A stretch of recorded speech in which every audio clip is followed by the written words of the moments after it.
Chers élèves, bonjour. Ravi de vous rencontrer dans cette nouvelle vidéo. On continue toujours la série de l'analyse de la phrase complexe. On a déjà travaillé la complétive par que et la circonstancielle. Dans cette vidéo, on travaille la subordonnée relative. Phase d'observation. Lisez et observez les phrases suivantes. La première phrase, la fille qui parle est ma sœur. Est-ce que cette phrase est une phrase complexe? Si c'est le cas, relevez les deux parties de la phrase ou bien les deux propositions. Donc la première, la fille est ma sœur. La fille parle. Donc qu'est-ce que vous remarquez dans ces deux parties de la phrase, dans ces deux propositions? Oui, on a le sujet, la fille qui se répète deux fois. Donc, pour éviter la répétition de groupe nominal la fille, on a remplacé par le pronom relatif qui. Donc, c'est pour cela qu'on a dit la fille qui parle est ma sœur. Cette matière que ces ouvriers utilisent est dangereuse. Donc, on doit relever les deux parties de la phrase pour voir est-ce que c'est une relative ou non. Cette matière est dangereuse, c'est la principale. Ces ouvriers utilisent cette matière. Toujours, on remarque la répétition du groupe nominal cette matière qui se répète deux fois dans les deux parties de la phrase. Donc, pour éviter la répétition, on a remplacé par que. Mais ce n'est pas, ici le que ne joue pas le rôle de sujet, mais il joue le rôle de complément d'objet direct. Puisqu'on dit la principale est cette matière est dangereuse, ces ouvriers utilisent quoi? Utilisent cette matière. Donc le que ici, faites attention, ce n'est pas une complétive par que, c'est un pronom relatif. Et on a déjà dit que le que de la complétive se situe toujours à côté du verbe, c'est un complément du verbe. Mais le que de la relative, il est toujours près du nom qu'il remplace. La maison où j'habite est très belle. Donc, on doit relever les deux parties de la phrase. La maison est belle, c'est la principale. J'habite dans la maison. Donc, le mot qui se répète, c'est la maison. Donc, ici, on a utilisé, donc la maison, ça veut dire on parle d'un lieu. Donc, j'ai besoin d'un pronom relatif qui remplace le lieu qui est la maison. Donc, au lieu de dire la maison est belle, j'habite dans la maison, donc on a utilisé le complément circonstanciel de lieu où. Les événements auxquels vous pensez sont déjà passés. On relève toujours les deux parties. Les événements sont déjà passés, c'est la principale. Vous pensez aux événements. Donc, le mot qui se répète, c'est les événements. Donc, on l'a remplacé par le pronom relatif auquel. Voici le roman dont je vous ai parlé. On relève toujours les deux parties. Voici le roman, la principale. Je vous ai parlé de ce roman. Si vous avez remarqué, donc le roman qui se répète.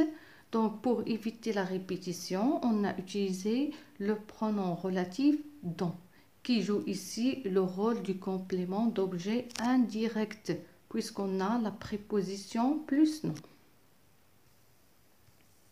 Conceptualisation.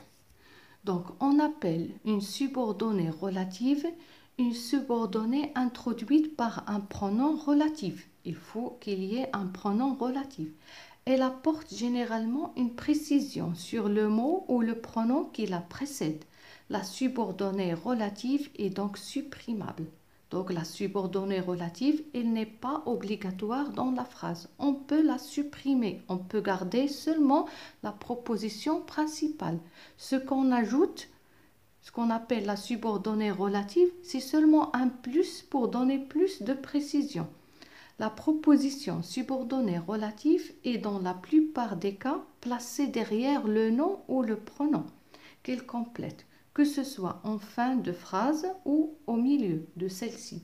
La forme du pronom relatif dépend de sa fonction dans la phrase. Donc, pour les pronoms relatifs qui introduisent une subordonnée relative soit ils sont les pronoms relatifs simples comme qui, que, quoi, dont, où, quiconque, ce qui, lequel, ou bien composés comme laquelle, auquel, duquel, avec lequel. Vous avez ici un tableau.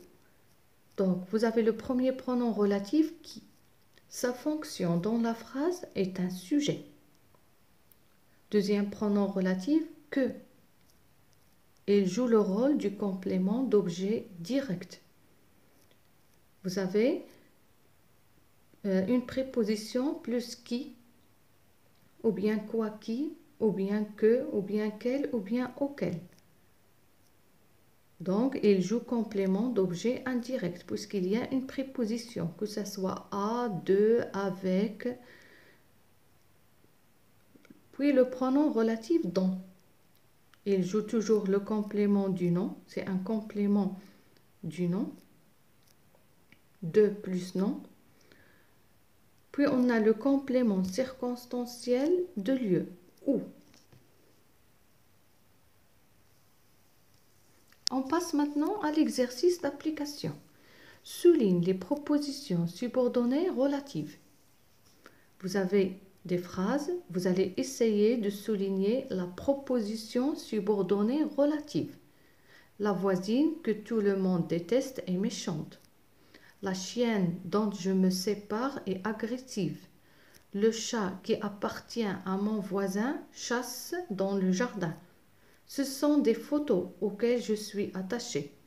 Céline se souvient des anciens épisodes auxquels tu fais allusion. Tu as choisi le livre dont je t'ai parlé. Le renard qui est distrait par la faim ne voit pas l'arrivée des fermiers. L'histoire que tu as racontée a passionné les petits et les grands. Donc, vous allez essayer de souligner les propositions subordonnées relatives. On passe à la correction. Première phrase. La voisine que tout le monde déteste est méchante. Donc, la phrase principale, ou bien la proposition principale est la voisine est méchante.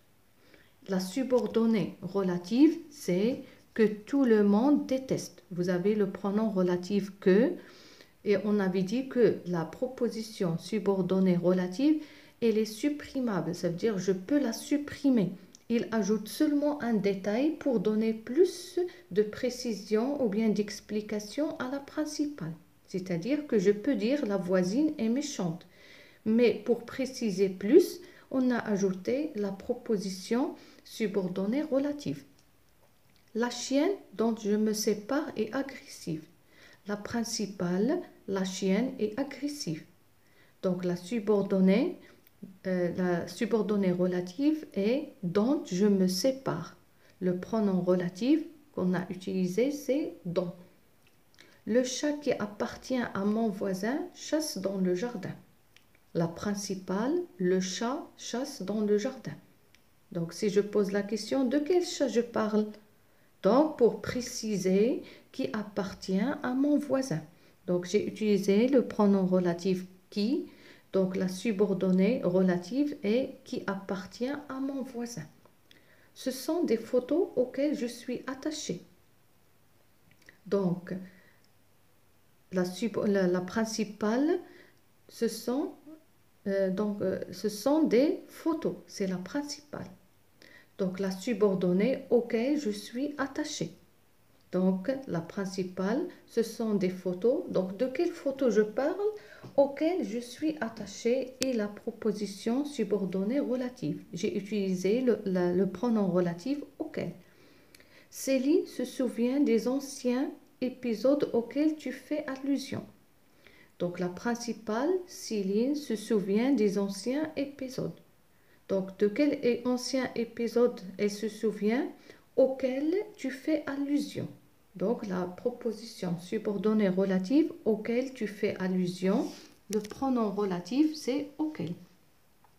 Tu as choisi le livre dont je t'ai parlé. La principale, tu as choisi le livre. Mais de quel livre je parle? Dont je t'ai parlé. Dont je t'ai parlé et le subordonné relatif, le pronom utilisé dont. Le renard qui est distrait par la faim ne voit pas l'arrivée des fermiers. Donc la principale, le renard ne voit pas l'arrivée des fermiers. De quel renard je parle? Qui est distrait par la faim. Donc, qui est distrait par la faim et la subordonnée relative. Le pronom relatif utilisé, c'est qui. L'histoire que tu as racontée a passionné les petits et les grands. La principale, l'histoire a passionné les petits et les grands. Donc, de quelle histoire je parle?